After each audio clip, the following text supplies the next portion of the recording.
বাৰু নমস্কাৰ। আজি বহুত দিনৰ পৰা ধৰ্মক লৈ কিছুমান কথা চৰ্চা হৈ আছে। তাকে লৈ দুটামান কথা মোৰো ক'বলৈ মন গ'ল। সেইদিনা মাইকী মতা এহালক দেখিলোঁ যে বড়ো ছোৱালীজনী মুছলিমৰ লগত বিয়া হৈ পিনি আকৌ ধৰ্মান্তৰিত কৰিছে, মানে হিন্দু ধৰ্মত সোমাইছে। তাতে পূজাৰী কেইজনমান পূজাৰীয়ে সিহঁতক আমাৰ হিন্দু ধৰ্মলৈ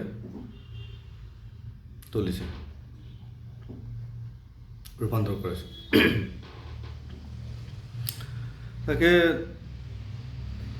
ধৰ্মটো গ্ৰহণ কৰিছে, হিন্দু ধৰ্ম গ্ৰহণ কৰিছে, হিন্দু ধৰ্ম ভাল পাইছে, সেইটোলৈ আমাৰ আপত্তি নাই। আৰু বড়ো সমাজেও হিন্দু ধৰ্ম গ্ৰহণ কৰাটো আপত্তি কৰা নাই।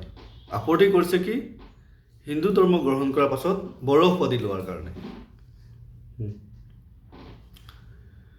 হিন্দু ধৰ্ম গ্ৰহণ কৰিলে যেন উপাধি চেঞ্জ কৰিব লাগে, এনে কথা নাই বা প্ৰয়োজন নাই। ধৰ্ম কিয় কাৰণে মানুহে লয়? মনৰ শান্তিৰ বাবে। সেইটো কাৰণে মানুহে ধৰ্ম কৰ্ম কৰে। নিজৰ মুছলিম সম্প্ৰদায়ৰ মুছলিম ধৰ্মটো বেয়া পাই পিনি হিন্দু ধৰ্ম গ্ৰহণ কৰিছে, বহুত ভাল কথা। কিন্তু ধৰ্মটো গ্ৰহণ কৰিলেই যেন উপাধি চেঞ্জ কৰিব লাগে, কথা নাই তাত। সেইটো কাৰণে বড়ো সমাজেও দুখ পাইছে। ধৰ্ম গ্ৰহণ কৰিছে, আপত্তি নাই। হিন্দু ধৰ্ম ভাল পাইছে, কিছুমান ভাগৱতীয়া ধৰ্ম গ্ৰহণ কৰিছে, সনাতন ধৰ্ম গ্ৰহণ কৰিছে, জয়গুৰু ধৰ্ম গ্ৰহণ কৰিছে। ধৰ্ম বহুত বিধৰ আছে, যোনে যেনেকৈ ভাল পায়, বিশ্বাস কৰিছে, তেনেকৈ গ্ৰহণ কৰি গৈছে। বহুত অসমীয়া বা মিচিং, বহুত হিন্দু মানুহে খ্ৰীষ্টান ধৰ্ম গ্ৰহণ কৰিছে। সেই বুলিতো ইহঁতে উপাধি চেঞ্জ কৰা নাই, উপাধি ভাগে আছে, ধৰ্ম চেঞ্জ কৰিছে, ধৰ্ম গ্ৰহণ কৰিছে। ঠিক তেনেধৰণে এই মুছলিম ল'ৰাজনেও হিন্দু ছোৱালী বিয়া পাতি হিন্দু ধৰ্ম লৈছে, কোনো কথা নাই। কিন্তু উপাধিটো চেঞ্জ কৰিব নালাগিছিলে।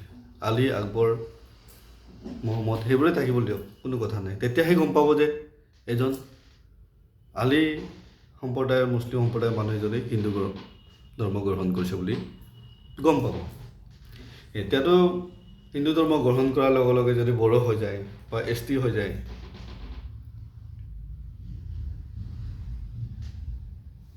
বড়ো উপাধি পাই যায়, তেতিয়াতো কেনেকৈ গম পাব যে এজন মুছলিম সম্প্ৰদায়ৰ মানুহ এজনে যেন হিন্দু ধৰ্ম গ্ৰহণ কৰিলে বুলি কেনেকৈ গম পাব? উপাধি চেঞ্জ হৈ গ'ল, গমেই নাপাব। সেইকাৰণে আপোনালোকে পূজাৰীসকলক কৈছোঁ বা RSS সকলক কৈছোঁ, আপোনালোকক হাতযোৰ কৰিছোঁ, ইহঁতক ধৰ্মান্তৰিত কৰক। ধৰ্ম ভাল পাইছে, ইহঁতক হিন্দু ধৰ্ম উঠাওক, কোনো কথা নাই। কিন্তু উপাধিটো চেঞ্জ কৰাব নালাগে। উপাধি থাকিব দিয়ক। ইহঁতে হিন্দু ধৰ্ম গ্ৰহণ কৰিছে, ভাল কথা, ৱেলকাম। যেনেকুৱা বহুত মানুহে, আমাৰ মিচিঙতো ভাগৱতে সোমাবলৈ কোনো প্ৰয়োজন নাই, কিন্তু ভাগৱতীয়া ধৰ্ম গ্ৰহণ কৰিছে, ভাল পাইছে, উপাধিটো চেঞ্জ কৰা নাই। খ্ৰীষ্টানসকলক, কিন্তু খ্ৰীষ্টান ধৰ্ম, যীশুখ্ৰীষ্টৰ ধৰ্ম বিশ্বাস কৰিছে, ঈশ্বৰ বুলি ধৰ্ম গ্ৰহণ কৰিছে, খ্ৰীষ্টান হৈ গৈছে, কিন্তু সিহঁতৰ উপাধি চেঞ্জ কৰা নাই। ঠিক তেনেধৰণে মুছলিম মানুহ হিন্দু ধৰ্ম গ্ৰহণ কৰক বা খ্ৰীষ্টান ধৰ্ম গ্ৰহণ কৰক, যি গ্ৰহণ কৰক, উপাধি চেঞ্জ কৰিব লগা কোনো কথা নাই। ধৰ্ম মানুহে শান্তিৰ বাবে কৰে, উপাধি চেঞ্জ কৰিবৰ কাৰণে ধৰ্ম নকৰে। গতিকে আপোনালোকলৈ অনুৰোধ থাকিল,